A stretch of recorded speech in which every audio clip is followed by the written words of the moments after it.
ওষ্ঠ নিঃসৃত যে বিশেষ বাক্য শুনতে চেয়েছিল যুবক, তা বললে পৃথিবীর নিয়মে এমন কোনো ব্যত্যয় ঘটত না। থেমে যেত না আহ্নিক গতি, সূর্যটাও সমান দাপটে উত্তাপ বিলিয়ে যেত কর্কট ক্রান্তি বরাবর।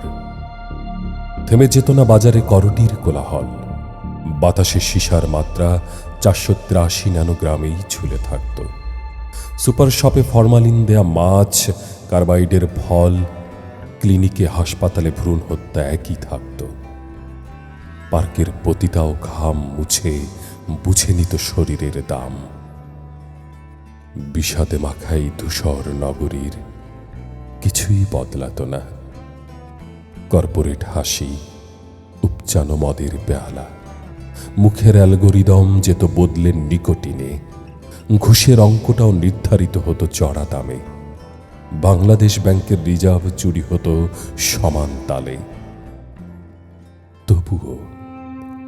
তবুও কেউ না জানুক, শালিকের চোখ জানে। কারো এমন নিখাদ ভালোবাসায় কোনো এক যুবকের পৃথিবীটা বদলে যেত। লেখার খাতা কলমের কালি ফুরিয়ে যেত।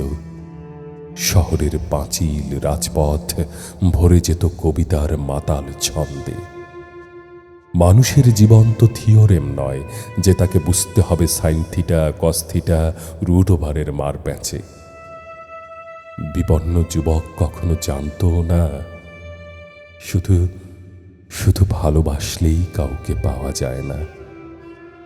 আর সবকিছুর মতো তাতেও বসতি ঘুণ পোকার। যুবক জানে না বসন্ত এসে ফিরে গেছে খোলা জানালায়।